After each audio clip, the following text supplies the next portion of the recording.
Exclusive details from the Kenyan ambassadors in different nations abroad opens the lid on a refusal by UDA administration to pay them salaries since a takeover from former President Uhuru Kenyatta.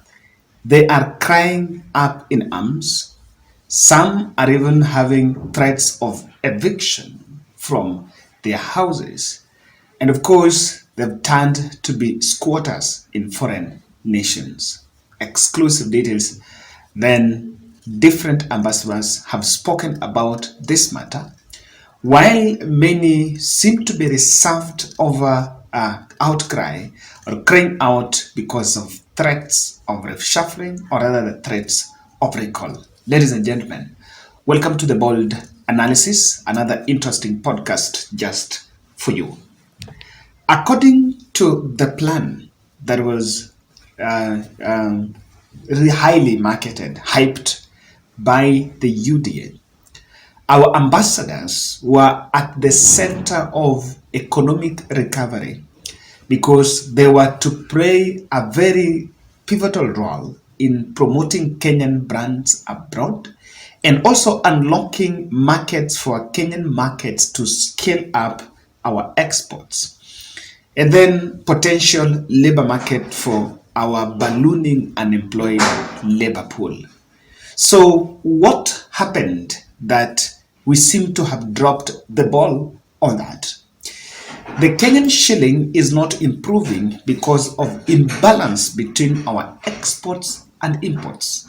We are importing more than we are exporting. So that means we are not receiving the foreign currency here. Our foreign reserve is a bit suppressed. However, this salary delay is not new because in this month of April, all Kenyan civil servants were also plagued by it, and it shows a bit of non-committal on the pledge to bolster our foreign missions. Waziri Alfred Mutua, what exactly is the explanation about this? This country is facing a lot of weighty challenges because of the high debt. We went into a binge period of borrowing without care to the world. A lot of these loans, some of them that were borrowed even during the days of Jomo Kenyatta, Daniel Arap Moi, Mwai Kibaki, actually majority of them are coming into fruition now. That was a response that Foreign Affairs CS Alfred Mutua told the members of parliament that raised questions about the salary issue. And the question was on why the Kenyan civil or the Kenyan ambassadors abroad, our foreign mission, have not been paid. Now, there is shocking statement there that we are all being told about the loans that are being paid. And at the campaign trail, people are talking about handshake loans. But then our Waziri, who we believe is very privy to the finer details of what is happening around UDA, seems to be telling us a different story. But then that paints more picture. Is it a coincidence, really? Is it really true that all the loans that were taken even during Moi's time are maturing this year, and especially the month of March? We may have to interrogate further. So, ladies and gentlemen, I want us to delve deep into this, but let's pause a minute and look at our fundraiser. I started and interviewed a gentleman here, a very young couple, whose wife was detained in Kenyatta Hospital after delivery, and she suffered an tear and had excessive bleeding. So there was that extra services that were needed, medical services, and the bill accrued to an 80,000. So I started a 1 week fundraiser to support release of mercy from Kenyatta Hospital, and I'm reaching out to you. Thank you very much. I'll be doing a daily update on this, and I need just to confirm right away by this is by 10:30 when I'm shooting this video. Yes, we've gotten 13,340. The target was 80,000. We've already scooped 13,000. So We are targeting 67, and I believe that God is going to bless us abundantly. I believe this is one we can pull together. So kindly, we're just doing a 50 shillings challenge, and may God meet you at the time of need. UDA has announced plans to reshuffle the ambassadors so that the company shareholders can be recruited. And this is why many have been subdued and may not speak about it. President Ruto, and the irony here is, during William Ruto's foreign missions trips, he's been showing a lot of optimism to bolster our foreign mission, and is actually one of the major beneficiaries to try to strengthen his footprint in the global world. This is a soundbite of President William Ruto speaking in a recent trip to South Korea. My focus is that we have 400 of you, 300 plus or minus in Korea. I am looking forward that the next time I come to Korea, we will have 10,000 Kenyans working here.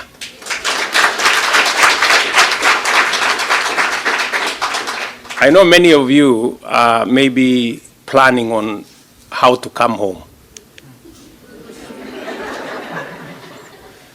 I am planning on how many more Kenyans can be coming to Korea. I don't find it decent, and it doesn't look good to wash our dirty linen in public. And again, the world is struggling with many issues. And I think to President Ruto to stall payment, probably 6 months so, is something that should worry all of us. Remember, in the global world, I know we have many viewers here who are watching us from different parts of the world, and I interact to some few who are doing different jobs, and they will tell you the way it's never home. Your home is normally here. So we need to really find out. We really need to be very honest, especially in terms of this discussion. I'm not doing this analysis to defend our ambassadors. Yeah, the few I've spoken to, some 2 or 3, yes, that have confirmed, who are members, also subscribers in this channel, that have confirmed that indeed they've not received. In fact, someone is saying he received last pay in November. Now, Alfred Mutua gave an explanation to the parliament saying that initially the ambassadors were being paid. There are those who are under the Ministry of Foreign Affairs, and I don't know those who are under the Ministry of Immigration. So according to him, those who are under Ministry of Foreign Affairs have been paid, and those who are under immigration have not been paid. But that selective approach in making that remuneration is also questionable. And so, what exactly is happening? I want to draw my clear look into this matter. I want to tell Kenyans that I think the narrative of we found dry coffers that was floated the first day during William Ruto and the Rigathi Gachagua inauguration in Kasarani, it was a well choreographed political narrative to set ground for rerouting of our budget, or that rerouting of our expenditure. It is not about, and what I've realized, because it actually shows that the internal austerity measures, or rather the suppression of the funds for some of these services, did not start today. Now, if it started 6 months after Uhuru Kenyatta takeover, what exactly would be it? From what I see, I think we created that narrative already with a clear mind that we wanted to reroute our budget into other things, because the truth of the matter here is that we've spent a lot in other issues, that there are things that have remained constant, or rather there are other factors that have come to play. You will find out that the budgets for the two offices, the two senior-most offices, has actually ballooned for the last 6 months, and they exhausted their budget. Something was even ended, and you can look at the quick arrangements of the interdenominational prayers, the personal fortunes behind suspicious or defection of opposition MPs. All these factors have been in play. And someone told a very interesting look here was that this could have been an internal sabotage that was staged just to find out to test.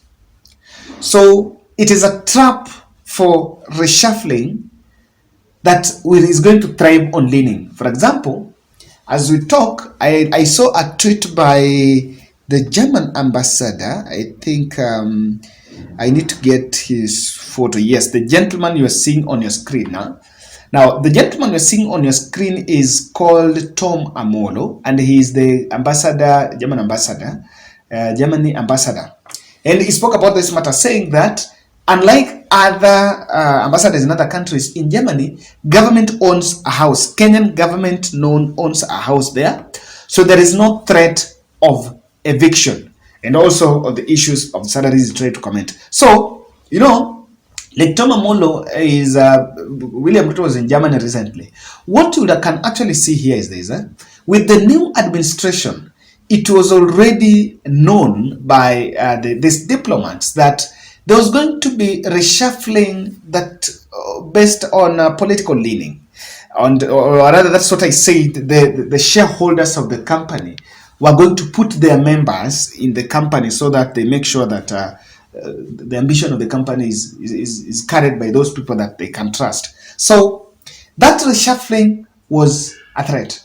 And the sabotage of the salary was a trap to see who is going to shout, who is going to make the noise. So when you say in Dulu there is something called ngwe, if you do ngwe is when you complain, you're the first on the list. And that is why I can tell you, Kenyan civil servants are just delayed for 2 weeks. And you can see the way it caused a lot of debate online.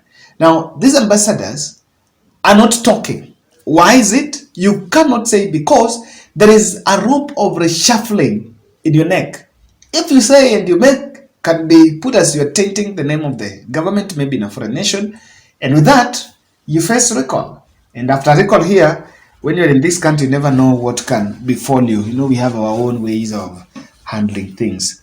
Now, from this, I can clearly ascertain the sloppy start, or rather, the withdrawal of investors. The reason why investors are shying away from transacting with William Ruto could partly because of lack of goodwill. There was a report, I think it was by Business Daily. I had that Business Daily here. Let me find if I can get it. Now this was on Mamangina. I think I have a Business Daily somewhere here. Now if you check Business Daily, you will find a story where investors shying away from investing in Kenya. And there is what I can see as a sloppy start to the UDA. Very sloppy. The Hustler Fund, that was their pet project, has not achieved it's not bearing any fruit. There is no feel-good effect that why it was forced down people's throat to make sure it's a success. That's not been it.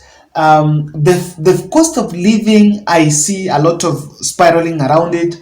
We are going to plant maize in Zambia. We are giving people fertilizer. Now fertilizer has also been plagued by a scandal. The farmers are saying, there are a lot of sloppy start to it. And it compounds with what is going on. There is zero goodwill, even at the foreign nations. Lastly, how else can we describe Alfred Mutua's reign at that Foreign Affairs Ministry? I am guided to feel like he's a bit ineffective. And what we're seeing in him is just a ceremonial minister. Sadly, this may not just be on foreign affairs. This may be across those ministries. There are a lot of shots being called from the men that are at the decision-making table, whether President William Ruto. But the ministers could be just ceremonial But again, the wheel behind the engine is what the big boss wants. Because as a minister, he should be having the audacity to call out to intervene in this matter effectively without it getting to the public. Now, him going to explain on this and trying to defend, while it's true, this information cannot just come out if they're not being paid. That's the truth. And again, how do you defend they have been paid while even Kenyan civil servants are going through the same problem? So Mutua looks a bit ineffective. Recently, last month, there was a restructure, a reshuffle that MDAs, the investors, those who want to, diplomatic missions and investors, those who want to engage with ministries were allowed to engage with ministries directly, but passing through Rigathi Gachagua. And I remember us raising that question that the Foreign Affairs Ministry, which is the custodian of, which is the diplomatic engagements are domiciled in the Ministry of Foreign Affairs. That has been the tradition since even the days of Moi. But a situation where we are moving those, we are engaging them directly, engaging ministries, departments, and state agencies. So investor is now allowed to engage with the ministry, state agency, and department, but you must go through the office of the deputy president. So the deputy president is the prefect of that. We raised that question and we said that it is a bit of a breach of protocol that could border ineffectiveness of that ministry. We were called out that we're just trying to balloon something that was not a problem. But then with such now coming up, I am a bit persuaded that Mutua is a bit ineffective because he's the man to answer the question. Thank you for watching.